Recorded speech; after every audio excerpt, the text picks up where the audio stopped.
Muy buenos días a todos quienes nos están escuchando y viendo a esta hora de la mañana.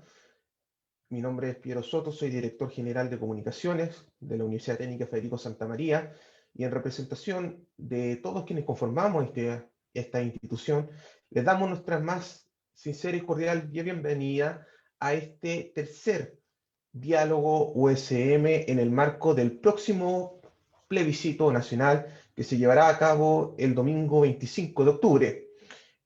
La semana pasada tuvimos la oportunidad de conversar sobre las dos principales opciones que tendremos que todos decidir en la papeleta, sobre el apruebo y el rechazo. En esta ocasión, en este tercer ciclo de conversación, tendremos la oportunidad de ver estos escenarios desde la mirada de una temática muy particular que es el Big Data y de cómo finalmente esto conversa con las decisiones que como personas tomamos a la hora de efectuar nuestras decisiones. El día de hoy tenemos importantes invitados, pero antes de seguir con ello, debo darle la palabra a quien conducirá y guiará este espacio de conversación. Ella, eh, digamos que sus inicios fueron en la calle, reporteando para radio, pero gracias a un reemplazo se transformó en una de las voces más queridas y emblemáticas de la radio cooperativa. Actualmente conduce el programa Lo que queda del día junto a Mauricio Bustamante, donde día tras día desglosan con análisis y reporteo en profundidad las noticias más relevantes de cada jornada. Estudió periodismo en esta ciudad, en la Pontificia Universidad Católica Valparaíso, y la tenemos de regreso por medio de este streaming para conducir el tercer capítulo de nuestro ciclo de conversatorios en miras del plebiscito del 25 de octubre. Querida Paula, muchas gracias por aceptar nuestra invitación. Paula Bravo, periodista de Radio Cooperativa, bienvenida. ¿Cómo estás, Piero? Muy buenos días, muchísimas gracias. Gracias a todos por la invitación, por esa presentación también, además bien generosa. Me encantaría estar de vuelta en la región de Valparaíso y en esa ciudad de manera presencial, pero todavía no se puede. Nuevamente, bienvenidos todos a este ciclo de conversatorios. Piero, sabemos a puertas de un proceso constituyente en nuestro país. Tú ya algo decías de los temas que vamos a estar conversando hoy, pero también de los desafíos que esto representa, ¿no? Porque entre otras cosas vamos a realizar en nuestro país un proceso eleccionario en medio de una pandemia, y en medio de todo esto ha surgido también la discusión sobre la pertinencia, la importancia o no de tener sistemas de voto electrónico remoto que evite los riesgos de un voto presencial. Así que con eso vamos a estar durante esta jornada, durante esta mañana acá en la Universidad Federico Santa María. Estupendo. Todo tuyo este espacio, Paula. Queda en Perfecto, casa. sí. Gracias. Vale, muchísimas gracias, Piero. Bueno, y seguimos con esto, porque además de lo que ya planteábamos, la posibilidad de una nueva constitución nos ha enfrentado a esto de qué temas vamos a incorporar o de qué temas quisiéramos estén en la discusión de una nueva Carta Magna, ¿no? Algo tan fundamental y algo tan importante para lo que viene para el futuro de Chile. Y en eso aparece la decisión, la discusión si incorporar o no temas como la protección de los datos personales de los ciudadanos, cómo se van a resguardar o debieran resguardarse esos derechos en una época tan hiperdigitalizada, donde a veces por la velocidad de la tecnología y precisamente esos derechos no parecen ir necesariamente de la mano. No somos nosotros los importantes son los invitados de esta jornada, dos expertos que desde distintas veredas nos van a entregar su visión acerca de lo que va a pasar este 25 de octubre y lo que va a pasar en adelante también en nuestro país. Me refiero en primer lugar a María Paz Canales. Ella es parte del equipo que fundó Derechos Digitales en el año 2005 y donde actualmente ejerce como directora ejecutiva. María Paz es experta en derecho y su trabajo ha estado relacionado con el desarrollo y el uso de nuevas tecnologías desde la perspectiva de la propiedad intelectual, la libre competencia, la regulación de las telecomunicaciones y la privacidad. María Paz es abogada de la Universidad de Chile, magíster en Derecho y Tecnología de la Universidad de California, Berkeley. En 2015 participó del Google Policy Fellowship Program en el Center for Democracy and Technology y luego fue pasante en el Berkman Klein Center for Internet and Society de la Universidad de Harvard. ¿Cómo está, María Paz? Muy buenos días, bienvenida. Muchas gracias, muy contenta de estar aquí, muchas gracias por la invitación. Vamos con el otro invitado para que sepamos con quién también vamos a estar hablando, porque está Antonio Díaz. Antonio es ingeniero civil industrial de la Universidad de Chile, socio y gerente general de Anholster, fundador de Decide Chile, además, que, ojo, es una plataforma de Big Data electoral que el próximo domingo, 25 de octubre, como no, va a estar en tiempo real, entregando el desglose de lo que serán las elecciones. Antonio tiene más de 20 años de experiencia en Big Data, optimización, minería de datos y tecnologías de optimización para grandes volúmenes de datos, y es también director en espacio público. ¿Cómo estás, Antonio? Buenos días, bienvenido también. Buenos días, Paola. Buenos días, María Paz. Muchas gracias por la invitación. Se conocen ustedes dos, ¿no? Sí, nos ha tocado compartir Nos ha tocado espacio. conversar. Me imagino que sí. Bueno, bienvenidos a ambos y gracias otra vez por permitirnos abordar este tema desde este lado, ¿no? Desde el lado de la ingeniería, si se quiere, del derecho, con miras al proceso que enfrentamos como país. Antes de darles la palabra, que es la parte más importante de este ciclo, ¿no? Saludar, invitar a quienes nos siguen por Zoom y Facebook Live a que nos manden sus preguntas a lo largo de este conversatorio, ya que vamos a poder planificar y plantear algunas de sus dudas a nuestros expertos que ya están con nosotros conectados. Vamos al grano, aprovechemos el tiempo. Lo primero que quería preguntarle a los dos, parto contigo, María Paz, es una discusión, yo decía al principio, hay un desafío acá electoral que tiene que ver también con lo sanitario, ¿no? Con la política pública, de realizar un proceso eleccionario en medio de una pandemia. Y en esa lógica, la discusión se dio tarde para muchos, pero ¿habría sido la solución para Chile que tuviéramos voto electrónico remoto para este plebiscito del 25 de octubre? De acuerdo a la perspectiva de lo que nosotros hemos planteado, de las dificultades y los desafíos que presenta el voto electrónico, no necesariamente habría sido la solución óptima para una situación como la que estamos enfrentando en pandemia. Si bien son atendibles los riesgos sanitarios, hay múltiples formas de poder garantizar la seguridad de la salud, digamos, en el ejercicio del derecho a voto, pero a la misma vez cautelar la integridad y la transparencia del proceso eleccionario en sí mismo. La realidad es que el voto electrónico en el mundo, en los lugares en que se ha instalado, ha generado numerosos cuestionamientos respecto a diferentes perspectivas. De la perspectiva técnica, que es la, entre comillas, más fácil de solucionar, y en eso probablemente Antonio nos puede dar mucho más información acerca de cuáles son las medidas técnicas de seguridad, de cifrado, etcétera, que se pueden implementar para hacer que desde un punto de vista, de nuevo, de la seguridad, el voto pueda ser adecuadamente cautelado y ejercido, pero existen otros elementos que tienen que ver con las características de un proceso eleccionario, que tienen que ver con que el voto sea presencial, que el voto sea personal, que el voto no sea delegable y que el proceso eleccionario también goce de una determinada transparencia que le permita a la ciudadanía tener mayor información de cómo se está desarrollando el proceso mismo.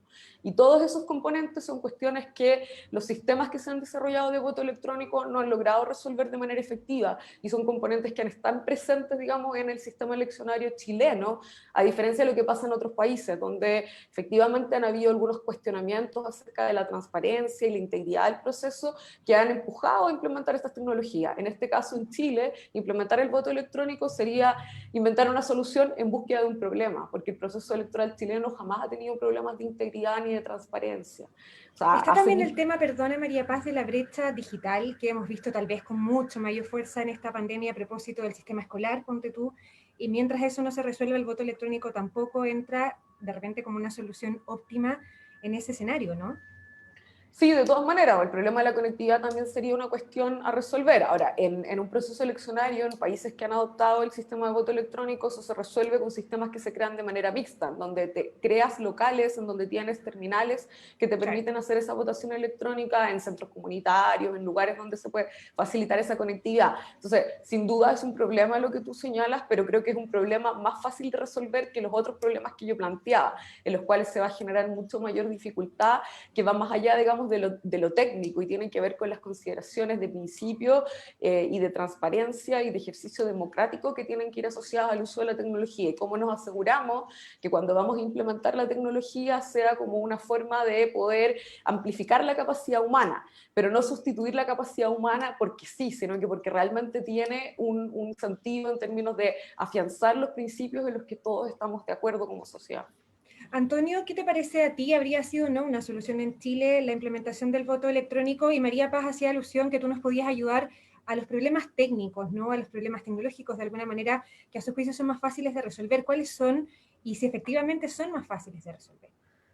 Que yo creo que hay, o sea, primero que nada, yo no creo que el voto electrónico sea la solución, en lo más mínimo.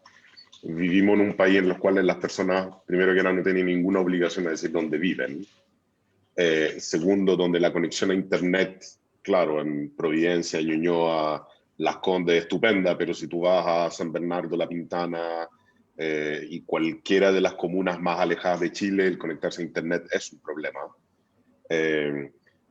Por lo tanto, yo creo que acá de repente nos queremos ver como un país más desarrollado de lo que somos y con instituciones más fuertes de las que tenemos. Yo creo que un ejemplo muy claro es lo que pasó en la votación de, yo creo que fue Revolución Democrática, que lo De hicieron con Ciudadanos votación primero, electrónica. De Sí, de Ciudadanos la primero, UDI y que, también. en la y UDI, que claro. justamente el gran problema que tuvieron fue que sintieron que estaban votando mucha gente desde una IP, una dirección específica, y sintieron que ahí se estaba ocasionando un fraude, pero el problema es que después, con la misma tecnología, eran incapaces de ver los votos, Claro. contar los votos propiamente tal, sin violar la privacidad de quienes habían votado. Por lo tanto, insisto, yo creo que esto, el voto electrónico, es algo que puede venir muy adelante. Yo no creo que en Chile hayamos tenido un problema de acceso a votar. ¿Qué es lo que decía María Paz? Claro, yo lo puedo entender en Estados Unidos, que si el día de la elección hay 40, 50 centímetros de nieve que cae en algún lugar y eso impide a una gran masa de personas votar, que el voto electrónico puede llegar a ser una solución. O que tú tengas efectivamente un aparato público tan chico que efectivamente armar las elecciones es algo que tú tienes que movilizar personas para poder plantear la elección de ese día, pero tiene problemas técnicos desde el punto de vista de lo que menciona María Paz, que son, ¿cómo me aseguro que Antonio Díaz es el que está votando por Antonio Díaz? Y esa parte no está resuelto todavía. O sea, y si llega a estar resuelto, viene con mucho más información que tengo que entregar, es decir, casi tendría que poner mi huella digital para efectivamente corroborar que yo soy la persona que digo ser al momento de votar. No ¿Y eso creo que es sea un viable problema técnico. ¿Y eso es Creo que, viable o es necesario en Chile? Tal vez no, ya no pensando en esta elección, porque ya para el 25 de octubre no hay cómo, digamos, ¿no? Pero sería viable lo primero y lo segundo ya lo que hemos venido hablando. ¿Sería efectivamente necesario? Yo creo que el primer paso necesario en Chile es que las direcciones de las personas, y no necesariamente sus direcciones, pero que el CERVEL, que exista un cambio en legislación en el cual el CERVEL tiene que saber perfectamente dónde viven los chilenos que votan. Y eso no ocurre el día de hoy. Y yo creo que eso no permite hacer una modernización del sistema electoral y incentivar a las personas a votar, porque efectivamente el CERVEL lo que tiene es la dirección que las personas dicen dónde quieren vivir, Claro. pero no necesariamente viven ahí, y eso no permite armar una evolución del sistema electoral razonable. Yo digo votar por correo primero, que podría ser una innovación mucho menos intrusiva que el voto electrónico. Pero yo creo que en ese sentido a nosotros nos falta avanzar. El padrón electoral tiene que modernizarse. O sea, como María punto Paz, de partida, no se debería publicar el RUT de las personas, claro. ni el ¿Qué? nombre. Se podría publicar un identificador electoral, pero no tendría por qué publicarse el RUT y el nombre. Eso Que es un tema que es lo que también se ha va a estado hacer. en discusión permanentemente por el fácil acceso a ese tipo de datos, sobre todo en periodos en que el CERVEL abre, qué sé yo, cuando uno tiene que ver qué focal o algún otro proceso. Ahora, María Paz, ¿por qué no se ha avanzado en eso como la modernización de nuestro sistema electoral en los puntos que plantea Antonio, que parecen tan básicos, digamos, ¿no?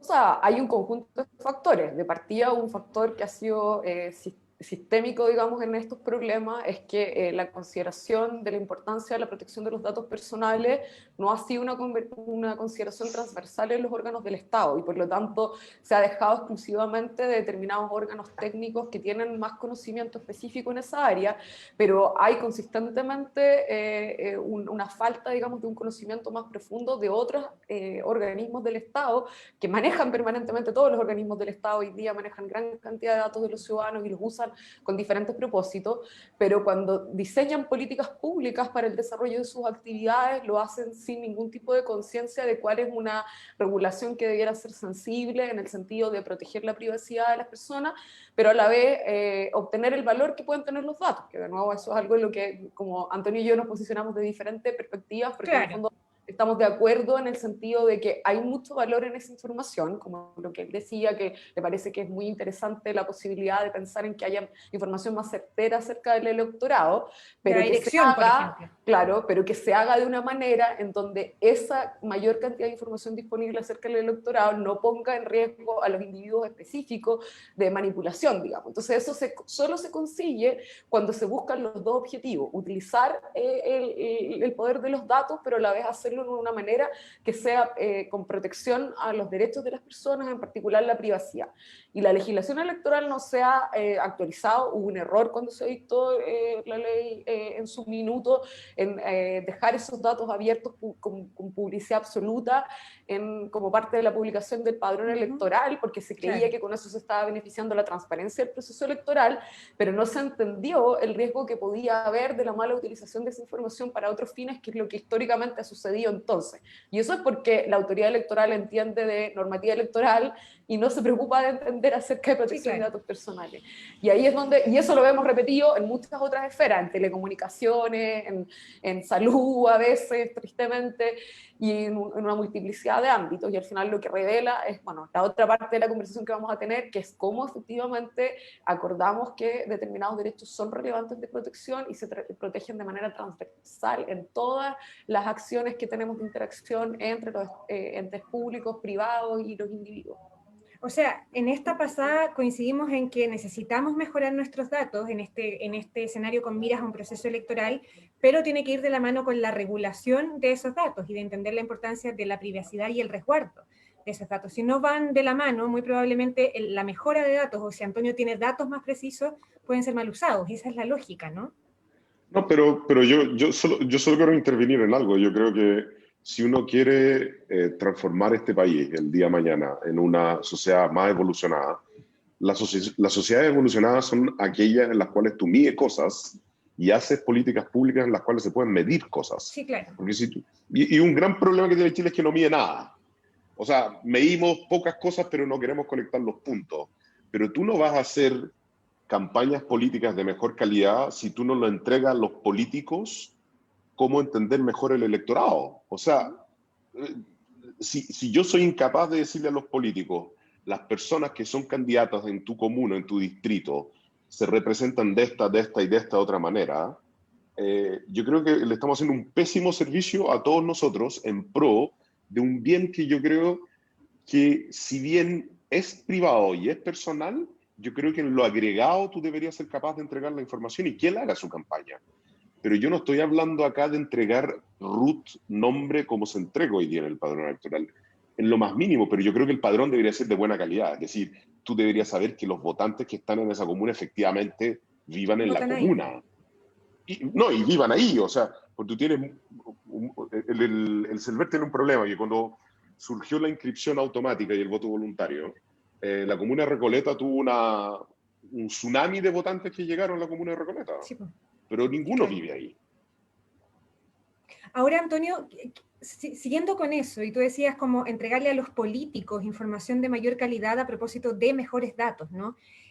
¿Cómo se hace Big Data? ¿Cómo se mide la antesala de un proceso eleccionario con los mismos datos, digamos? Y pensando además en un proceso eleccionario que en este caso ni siquiera tiene que ver con candidatos, tiene que ver con dos opciones, lo que lo convierte para muchos en una elección, y esto muy entre comillas, más fome desde ese punto de vista. ¿Qué se mide de cara a un referéndum constitucional y con los datos que hoy día se puede acceder, digamos?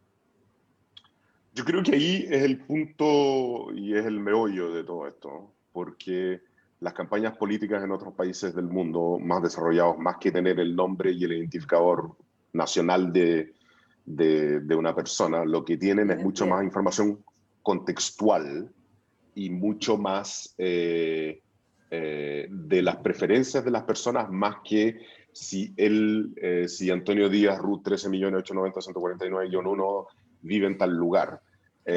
A mí me da la impresión de que la regulación y que uno puede usar más tecnología, y ojo, que yo creo que usar más tecnología disminuye la barrera de entrada a nuevos candidatos y disminuye la barrera de entrada a que personas que no están afiliadas a un partido político efectivamente puedan hacer campañas que no los quiebren y que les permitan ser candidatos. Aquí la modificación que tiene que existir en Chile para mejorar la política también es que tengamos que salirnos de los chamanes que sacan su blog de notas el día de las elecciones y empiezan a interpretar los votos de la población sin tener ninguna noción de datos. Entonces, yo creo que acá lo que tiene que existir es un ámbito en el cual nosotros digamos, si queremos mejor política, tenemos que darle herramientas para que se haga mejor política. Y lo que no tenemos hoy día es un punto intermedio. Por lo tanto, lo que tenemos hoy día es una libertad, hasta hace 2 años atrás, cuando Facebook todavía hacía lo que quería, era una libertad total de campañas políticas que podían mentir en Facebook. Un Twitter absolutamente descontrolado en todo el sentido, que va desde el bullying masivo de un lado a otro. Y lo que no tenemos ningún control sobre lo que está ocurriendo hoy en día efectivamente en Internet y el cruce con la política. Es decir, en cuanto todas estas plataformas que tenemos hoy en día están lucrando con la información que las personas ingresan adentro, pero cuyo Estado no tiene ningún control sobre cómo ellas deberían estar reguladas o propiamente tal, entregar la información al CERVEL de cómo se están usando los datos. Ahora, el tema cuando tú hablas de datos contextuales o datos de preferencia, lo primero que uno piensa sin saber, sin más o menos Lego, María Paz y Antonio, son las redes. Tú mencionabas Facebook, por ejemplo. Pero porque ¿cómo se avanza a otra forma de obtener esos datos sin invadir esa privacidad, sin pasar ciertos límites de la protección de los datos personales de esas personas? Yo no sé en qué está esa discusión y cuál es el rol ahí también de las redes, María Paz. Sí, bueno, es el rol de las redes, pero también es el rol, por ejemplo, de la regulación electoral, digamos. Todo lo que tiene que ver con las regulaciones electorales deben ser actualizadas para abarcar qué es lo que pasa en las redes digitales. Por ejemplo, hoy en día nuestra legislación no hace referencias específicas a facultades del CERVEL para fiscalizar qué es lo que está pasando en las redes o para pedir, por ejemplo, la entrega directamente por las empresas de las plataformas de Internet que administran las redes sociales principales, datos acerca de qué es lo que está sucediendo ahí. Entonces, por ejemplo, eso es algo que en lo que el mundo ha avanzado. En otros países existe regulación específica y se le concede competencia y facultades directamente a las autoridades electorales para requerir esa información. Eso que tema de hacer campaña o de poder tener un mejor perfilamiento de los electores, pero sí sirve fundamentalmente para focalizar efectivamente qué tipo de información se está compartiendo en esas redes, si información que realmente es engañosa y trata de desviar, digamos, la atención de los electores o se les indican cuestiones que son descontextualizadas o falsas o que están atentando contra la integridad del proceso electoral. Todas cuestiones que, por ejemplo, ahora en el proceso constituyente se están haciendo de una manera, el CERVEL está intentando hacer algunas de estas cosas a través de celebrar acuerdos directos con las plataformas y también trabajar en conjunto con la sociedad civil. El CERVEL, por ejemplo, llamó una mesa abierta con organizaciones de la sociedad civil, de las cuales muchas organizaciones, entre ellas la mía, Derechos Digitales, hemos participado, para poder entregar elementos y servir de contraparte, digamos, en ese trabajo de monitoreo de lo que está pasando en las redes. Pero nada de eso está avalado por regulación, solamente lo estamos haciendo a través de esfuerzos que son voluntarios y hay alguna buena voluntad de parte de las plataformas de poder entregar algunas de esas herramientas. Como decía Antonio, antes ellos no se responsabilizaban absolutamente de nada, ahora tienen algunas herramientas que permiten tener alguna transparencia de los avisos pagados que existen en Facebook, por lo menos.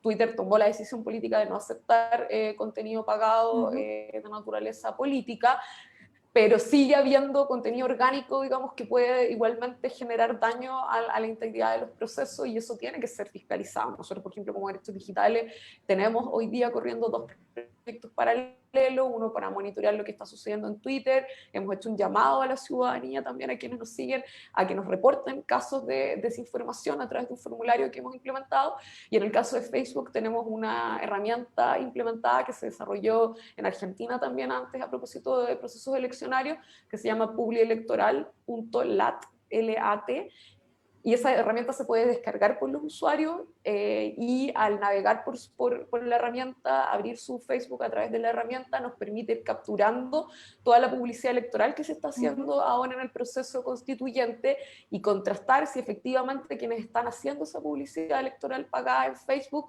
están respetando también las reglas que da Facebook, porque se puede contrastar con la información que se entrega directamente por Facebook.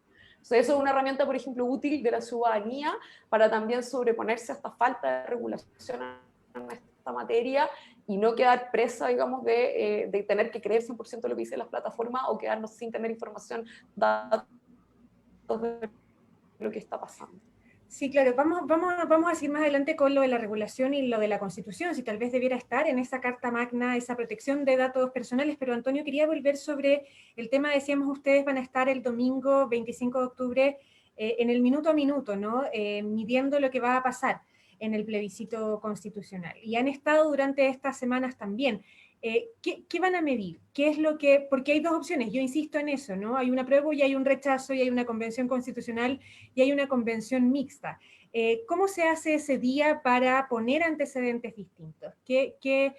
¿Cómo se trabaja un referéndum con características distintas a una elección partidaria, municipal, presidencial? Lo que nosotros hemos tratado de hacer es mirar los datos que han ocurrido desde octubre del año pasado y tratar de cruzarlo con los resultados que van a salir el día de las elecciones. Es decir, ¿por qué desde octubre del año pasado? Conscientemente por el estallido social. Y que fue el estallido social el que trajo esta instancia a que sea una realidad. Sin el estallido social, dudo que estaríamos hablando de un plebiscito hoy en día. Estamos contrastando eso, estamos contrastando los datos y todo tipo de datos, desde kilómetros de ciclovías, atenciones por CESFAM, si se quemaron estaciones del metro, todo tipo de cosas para ver y tratar de entender un poco el voto, porque el voto igual es particular, ¿cierto? O sea apruebo, uno podrá decir apruebo y comisión constituyente, y asamblea constituyente es el voto más progresista, y tal vez el rechazo y convención mixta es el voto más conservador y algo por el estilo. Contestatario, claro. Yo encuentro que las interpretaciones de ese voto van a ser particulares y van a ser difíciles de entender. Y por eso tenemos la mayor cantidad de datos posibles públicos agregados que podamos ver. Pero hay algo que me llamó mucho la atención. Hace 3 semanas, la semana pasada hicimos un podcast con las señoras que organizaban las ollas comunes en La Pintana. Y por primera vez escuché por parte de una persona que hablaba que iba a votar rechazo. Sin que nosotros lo hayamos preguntado. Al final dijeron, yo voy a votar rechazo, pero voy a votar rechazo por la libertad de culto. Y yo quedé impresionado, porque eso es claramente de las redes sociales. Eso viene de un mundo en el cual se está creando una percepción de que en Chile, María Paz es abogado, yo soy ingeniero, pero sabrá harto mejor que yo que Chile tiene una cantidad de convenios firmados internacionales en que eso yo creo que estaríamos atropellando por lo menos la Convención de Derechos Humanos firmada por Chile en algún momento. No, pero además te pongo un factor, perdona, lo que ha pasado en la franja electoral con los evangélicos, ¿no? Con toda la polémica que generó, que también cruza efectivamente eso, ¿no? Exacto. Entonces, desde el Hoster, lo que hemos tratado de hacer, y tú tomaste un punto súper interesante, nosotros hemos estado monitoreando a todas las radios de Chile respecto a lo que son la franja electoral. ¿Qué significa eso? Hay 624 radios en Chile y la estamos monitoreando las 24 horas, transformando ese audio a texto y viendo dónde entra la franja y mirando si la franja es la misma para la prueba y para el rechazo en radios locales versus radios nacionales y así sucesivamente. Pero es el tipo de información que yo creo honestamente, es el tipo de tecnología que uno le encantaría que el CERVEL tuviera y que el CERVEL la hiciera pública, y que no tiene nada que ver con información personal de las personas, pero tiene que ver con información que están escuchando las personas. Lo que a mí me gustaría es que tuviéramos una legislación que controlara o que el día de mañana permitiera algún tipo de control en las plataformas que entren a Chile, pero sin que estemos como la ley Uber, que yo creo que Uber puede que llegue a cambiar de nombre y a transformarse en Didi. Didi es la empresa que efectivamente es parte dueña de Uber, y no vamos a tener ley entre medio. Y hemos estado todos estos años sin una ley de Uber. Sí, claro. Este contexto yo creo que es el peligroso. Es uno en el cual nosotros seguimos avanzando con una libertad y una implantación de tecnologías en Chile sin ningún control y que son lejos más peligrosas que se sepa que yo vivo en tal calle o que estoy casado con tal persona o que tengo tantos hijos. Yo encuentro que es lejos más peligroso que Uber sepa que yo me muevo del punto A al punto B todos los días o que mando a buscar a una persona que llega a mi casa y que yo no sé lo que hace con esa información. ¿Coincides con eso, María Paz? Perdona. María Paz, ¿coincides con eso que dice Antonio?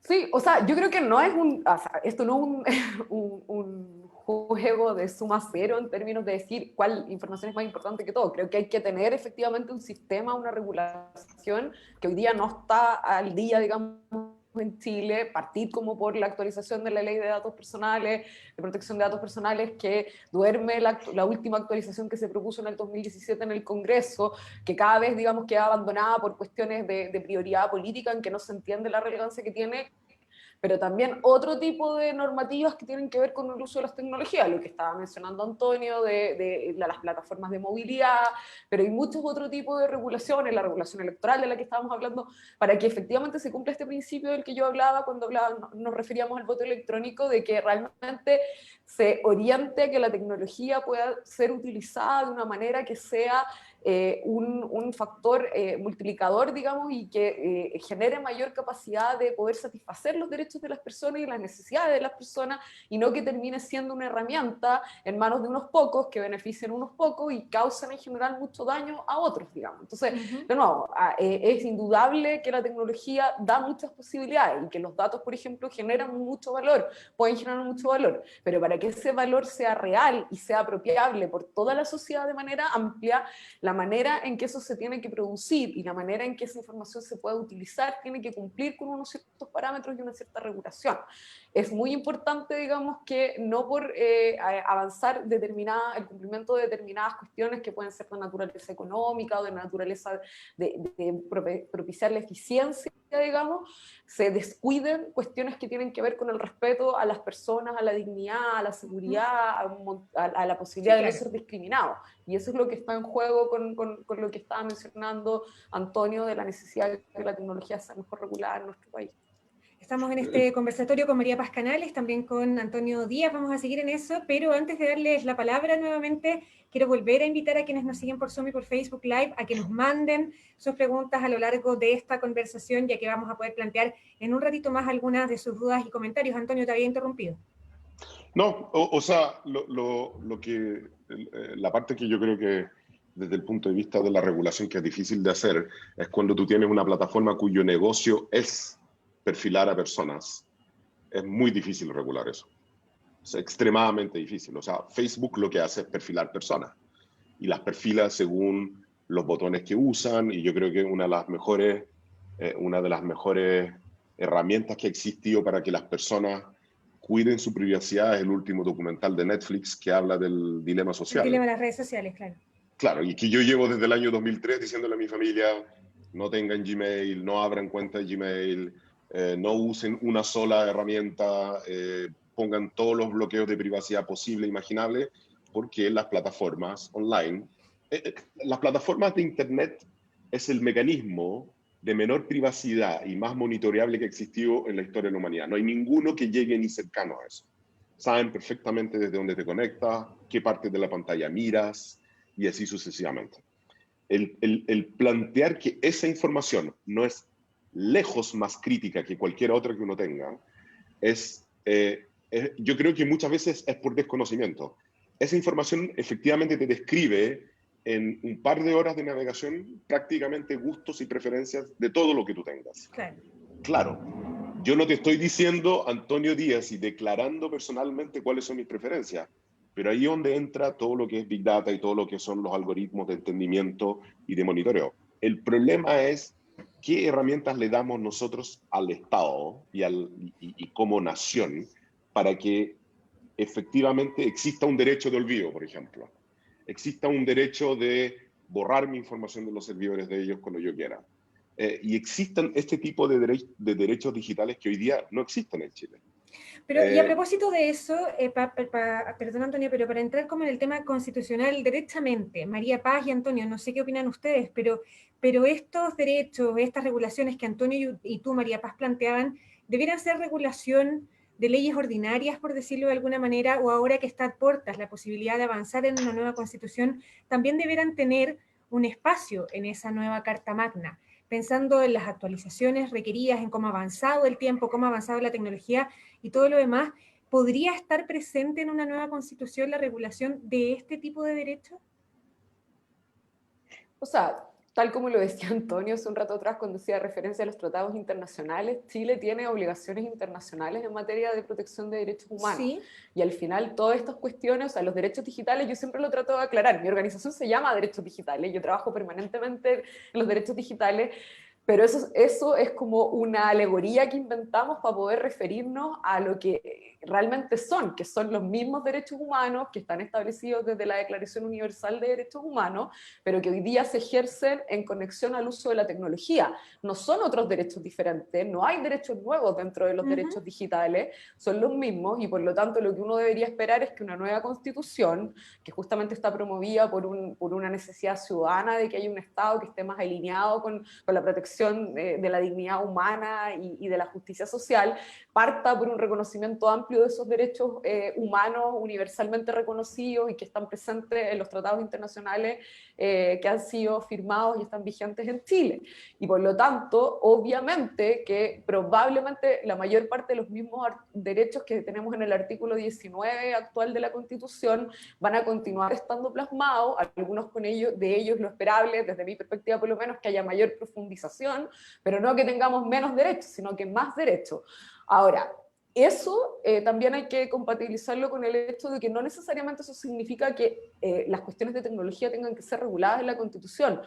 A nosotros, de hecho, no nos parece que esa necesariamente sea una buena opción, porque la tecnología va variando continuamente y lo que tienen que estar establecidos en la Constitución son los principios que te permiten, en el fondo, después irlos actualizando frente a las novedades tecnológicas y sociales y de todo tipo que vamos teniendo como sociedad. Entonces, al final del día, lo importante es tener las bases ahí protegidas, y por lo tanto, por ejemplo, el tema de la protección de la privacidad, la protección de los datos personales, que hoy día está en el artículo 19, número 4, es algo que debiera estar en la próxima Constitución.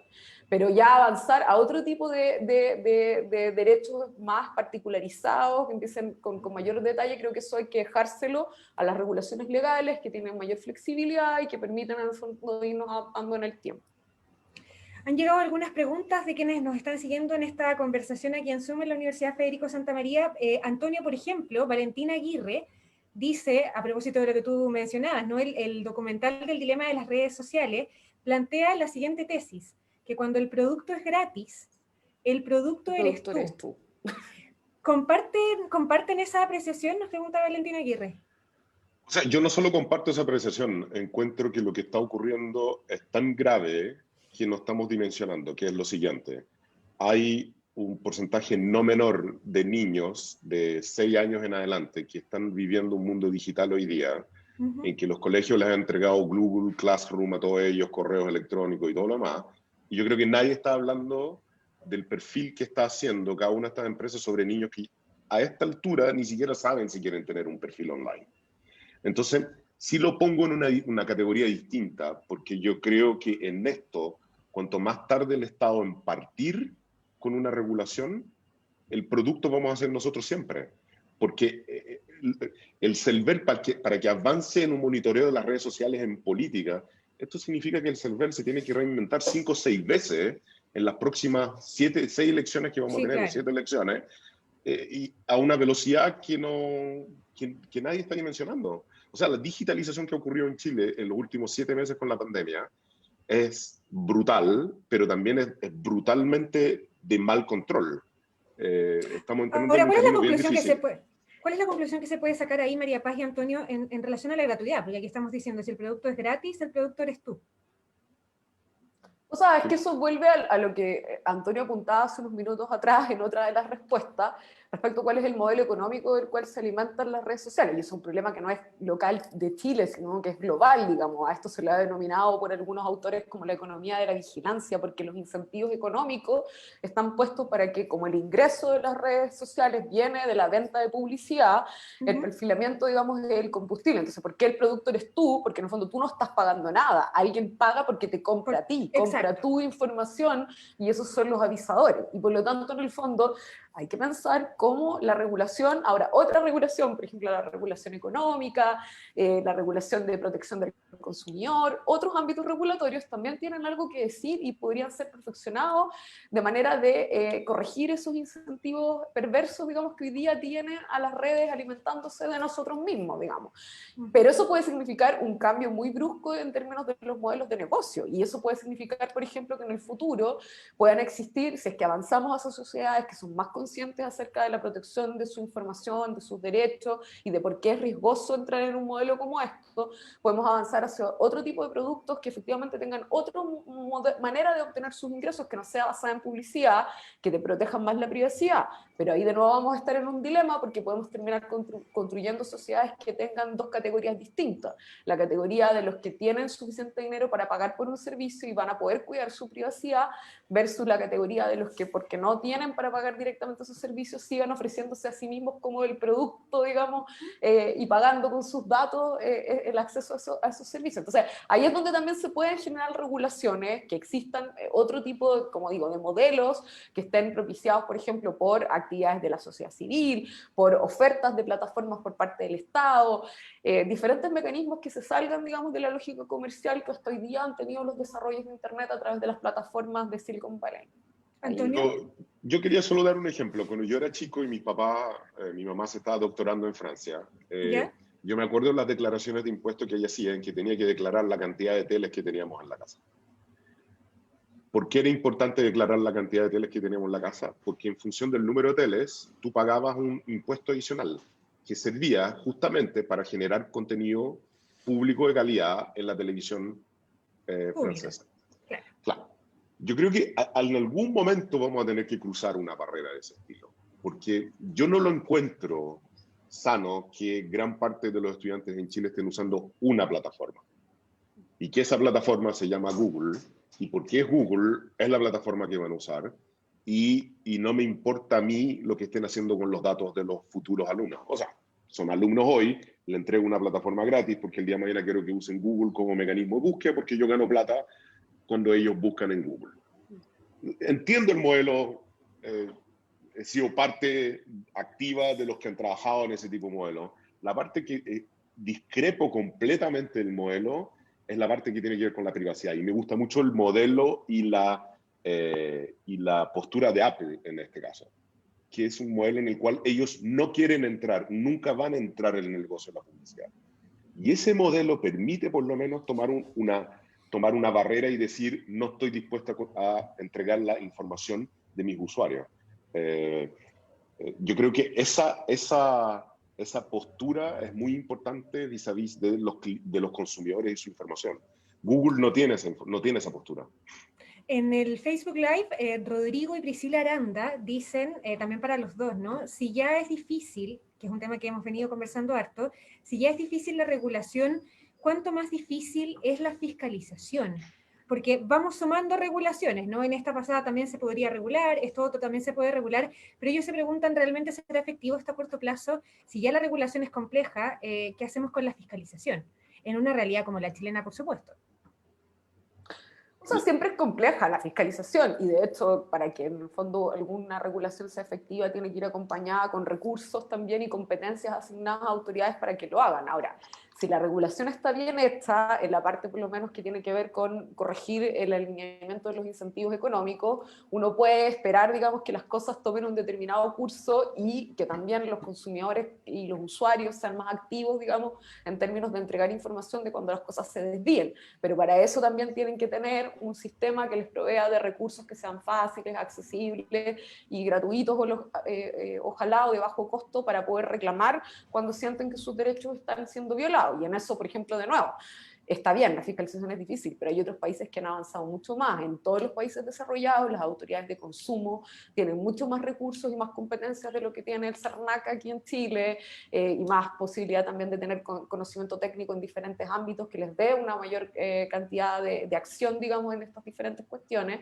Existen autoridades de protección de datos personales, en Chile no existe. Hoy día, hasta hoy día, tenemos una ley de hace 20 años atrás que no tiene autoridad, que la única manera de poder reclamar por un mal uso de nuestros datos es a través de un procedimiento civil, donde los jueces civiles no tienen idea de lo que es la normativa de protección de datos personales. Entonces, es verdad que es difícil fiscalizar, pero partamos por hacer, por crear un sistema, claro, o sea, por crear un sistema que tenga una autoridad, que tenga competencia, que tenga recursos y tenga capacidades técnicas para hacerlo. Después veamos qué tan difícil es fiscalizar, pero yo creo que no va a ser tan difícil con esos incentivos, porque de hecho también cuando tú tienes una autoridad fuerte y tienes sanciones fuertes cuando existen desalineamiento de las conductas exigidas, las empresas solas se alinean porque en el fondo el temor, digamos, de tener una gran multa es un incentivo bastante grande.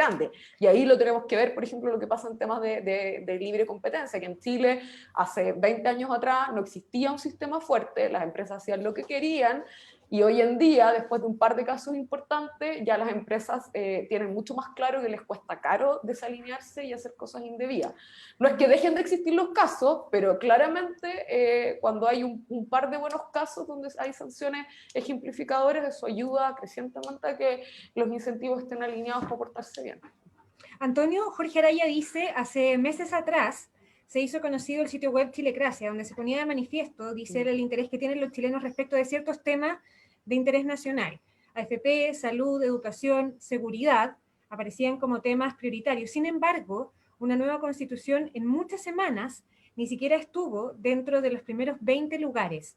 A partir de los datos que ustedes tienen, ¿es la constitución efectivamente un tema prioritario para los chilenos? Se pregunta Jorge Araya. ¿Qué opinión tienes tú, Antonio? La opinión que tengo es que todo depende de quiénes contestaron Chilecracia. Y si vienen de Twitter, tienen una opción absolutamente tendenciosa por un lado, y si vienen de Facebook, para el otro lado, y si vienen de TikTok, para el otro lado, y si vienen de Instagram, para otro lado. Entonces, la muestra para mí es muy poco representativa, no hay control. Es como una encuesta de quién quiere contestar y cómo la quiere contestar. Pero en esa lógica, ¿nunca podríamos saber efectivamente cuánto interesa en una nueva constitución? No, o sea, hay formas de hacer muestras balanceadas y las empresas de encuestas lo saben hacer bastante bien y muchas tienen paneles. Lo que yo no creo es en creer en sitios que preguntan al voleo y responden al voleo en un determinado medio. Eso para mí no es dato, eso es opinología, porque al no tener la muestra y al no saber efectivamente cómo se hace, me cuesta creerlo. Ahora, yo creo que la participación electoral en el plebiscito va a ser importante. Si tenemos una participación equivalente a la presidencial, estamos hablando que estamos en problemas y tiene que haber una participación, un cambio de participación electoral brutal para justificar este proceso. ¿Qué es brutal? O sea, si vemos los niveles de participación electoral que ha tenido el país, que han ido decreciendo desde el plebiscito del 88, consistentemente en el tiempo, y de hecho escribimos un libro con Cristóbal Uneos que habla de los dos Chiles y que los que votaron en el plebiscito de 88 votan con mucho mayor probabilidad que los jóvenes que entraron en la inscripción automática y voto voluntario. Si tú ves esa desazón por votar en este plebiscito, yo creo que pone en tela de juicio, deja de ser una elección fome, propiamente tal, Paula. Entramos a una elección que va a ser compleja. Si esto es una elección en la cual no hay un ganador claro con, no sé, 57, 60%, también entramos en una discusión importante. Si en los lugares donde hubo muchos desmanes, destrozos, violencia y así sucesivamente, la participación electoral es baja, entonces tú te preguntas, perfecto, abrí un canal de reformar la Constitución, pero no sé por qué en realidad lo hice, o si era realmente delincuencia, o para qué. Entonces, yo no quiero dar una interpretación a cada una de estas cosas, pero yendo al punto que habla María Paz, y yo creo que en esto, desde la experiencia que he tenido en esto, es muy difícil hacer esto sin una reforma profunda del Estado y del talento que trabaja en el Estado. Es muy difícil. Y yo diría que con... Ahora, el Estado, perdón, Antonio, el Estado puede ser también tema en esta Constitución. Muy probablemente a lo mejor el modelo de Estado garantista, subsidiario, también va a estar puesto ahí, y a lo mejor ahí también esto es parte de aquello, ¿no? O sea, sí, pero solo para cerrar la idea, si yo confío en que Facebook va solo a hacer publicidad para dentro de los acuerdos con el CERVEL y no lo voy a fiscalizar, estoy haciendo exactamente lo mismo que antes que existiera la Fiscalía Nacional Económica. O sea, si yo no tengo un mecanismo de monitoreo certero, seguro y que funcione con mucha tecnología, porque yo quiero monitorear las 624 radios que hay en Chile, por ejemplo, Sí, y claro. ver que el discurso electoral no es un discurso que lleve al miedo, al engaño y a cosas que no son verdades. Yo dudo que el Estado en su forma actual tenga las medidas para poder hacerlo. El Estado no funciona en Chile con un incentivo o no es capaz de retener gente en los mandos medios y bajos, o sea, es decir, la gente que hace el trabajo durante mucho tiempo. Entonces, si no tengo los incentivos para que la gente haga una carrera en el Estado y sea tecnológicamente buena y así sucesivamente, no lo voy a poder hacer nunca. Voy a tener que Bueno, licitar eso a un tercero. Bueno, el tema de los datos no sé si es lo mismo, ¿no? Pero el tema de los datos que maneja el Estado es muy malo, lo ha dicho el propio ministro de Hacienda, lo hemos visto a propósito de la cantidad de políticas públicas que se han intentado implementar, cuyo cruce ha costado un montón, cuyo efecto ha terminado en fraude en el caso del bono clase media, por ejemplo, eso también está ahí sobre la mesa. María Paz, a propósito del Estado, hay otra pregunta acá que dice que si creen ustedes que sería factible tener una política más nacionalista en términos de protección, como la plantea el presidente de Estados Unidos, ante las amenazas que percibe de aplicaciones o de tecnología extranjera, además. Yo creo que más que un tema de una política nacionalista, sí creo que hay una pregunta válida como de soberanía tecnológica, que es el concepto que se usa y que un poco apunta también a lo que antes Antonio estaba mencionando en relación por ejemplo, confiarle todo a determinadas plataformas que operan a nivel global. El ejemplo que daba él de Google y la educación, o Microsoft en su minuto también, que regalaba computadores, digamos, y trataba de meter, digamos, su software en todos lados con propósitos educacionales, pero que al final lo que estaba generando era fidelización de consumidores y captura de alguna manera del Estado y sus servicios. Y eso es lo que hay que evitar, y ahí hay que un componente de soberanía tecnológica que hay que tener, un poco emparejar la cancha para que haya posibilidad de que se desarrolle innovación local. O sea, que hayan empresas que sean basadas en Chile, con emprendedores chilenos, con tecnólogos, digamos, chilenos, cientistas de datos que desarrollen aplicaciones y servicios que estén pensados en nuestro país y que de alguna manera permitan mantener esa independencia, digamos, y que no todo dependa, digamos, de operadores globales que nos vienen a ofrecer sus servicios. Obviamente, yo no estoy de acuerdo con cerrar fronteras, digamos, y decir, expulsemos, digamos, como lo estaban tratando de hacer Estados Unidos. Eso no es un modelo viable para un país como Chile, que es un mercado pequeño, digamos, y que por lo tanto Abierto. Claro, tiene ciertas limitaciones, tiene obligaciones de comercio internacional y todo, pero hay regulaciones, otra vez, que se pueden implementar para emparejar un poco más la cancha. También el tema de qué rol puede tener el Estado en términos de, por ejemplo, poner a disposición datos que sirvan también para desarrollar ese emprendimiento y ese desarrollo tecnológico más anclado en las necesidades locales, que también es algo que se ha quedado corto. Y de nuevo, es porque hay una errónea percepción de que esto es un juego de suma cero. Yo uso siempre ese término, porque en el fondo aquí no se trata de no vamos a usar la tecnología o no vamos a usar los datos para estar seguros de que no van a ser mal utilizados. No, Claro. usémoslo, pero regulemos bien para que sean bien utilizados, con reglas claras, con protección de los derechos de las personas, y así nadie se aprovecha del ciudadano de a pie, ni las empresas, ni el Estado, sino que se genera un sistema que genera una simbiosis que da un resultado positivo, en donde el desarrollo tecnológico beneficia a la sociedad en su conjunto, no solo unos pocos, no solo a los dueños de las plataformas, que no pagan impuestos tampoco a nivel local, etcétera, ese es otro tema, pero tampoco se genera, digamos, un sistema en donde finalmente la tecnología se implementa sin un propósito, sin una función y sin una consideración al respeto de las personas. O sea, el ejemplo de la pregunta anterior sobre Chilecracia, ¿qué es lo que está mal en Chilecracia? Que era una plataforma completamente oscura, poco transparente, en cuál era su metodología de recogida de los datos, cómo se presentaban los resultados, etcétera. Entonces, al final del día termina siendo algo que se viste a través de la tecnología de una apariencia de objetividad. Tomar decisiones de políticas públicas con malos datos es igual de malo que hacer políticas públicas sin datos. Entonces, ese es el punto. Implementemos tecnología, pero de buena calidad, y alineada con el respeto de los derechos de las personas. María Paz Canal es parte del equipo que fundó Derechos Digitales el 2005. Hoy decíamos al principio, ejerce como su directora ejecutiva. Antonio Díaz, ingeniero civil industrial de la Universidad de Chile, socio gerente general de Anholster. Muchísimas gracias a los dos por esta conversación. No sé si tienen algo más que decir como para redondear, cerrar, mirar lo que va a pasar el próximo 25 de octubre. Les dejo la palabra, Antonio. No, muy agradecido por la invitación. Un placer escuchar una voz que escucho en la cooperativa bien seguido, pero en vivo y en directo. ¡Qué vergüenza! No, yo creo que va a ser interesante la elección. Insisto en que Chile no tiene la escala para hacer tecnología de este nivel. No tiene. O sea, si tú tienes una empresa y estás buscando contratar a 100 desarrollos de software en 6 meses en Chile, no lo vas a encontrar. Y va a ser extremadamente caro hacerlo.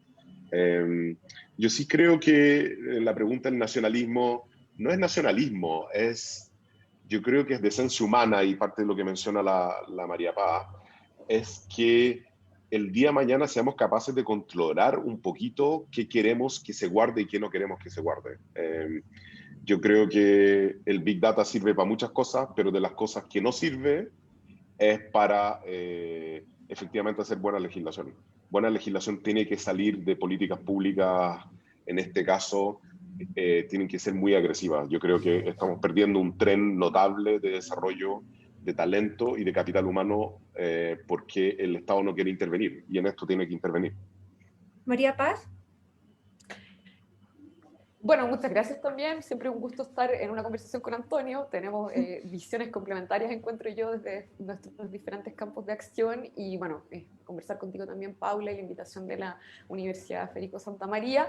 Creo que es súper importante que la ciudadanía se mantenga como al tanto de estas conversaciones. De nuevo, como estamos hablando de este tema vinculado a la Constitución, a la gente le parece importante, pero este tema es importante todos los días de nuestra vida. Siempre. Cuando claro. vamos a comprar en un supermercado, en una farmacia, cuando nos relacionamos con los beneficios sociales que se están entregando hoy día en el contexto COVID. Entonces no nos olvidemos de eso, no dejemos que esto se nos olvide, porque va a pasar el momento de la elección, ojalá salga el apruebo, en mi caso por lo menos estoy por esa opción, y que no se nos olvide cuando pase, digamos, esta necesidad, porque es algo que nos impacta en el ejercicio de nuestros derechos en nuestra vida cotidiana.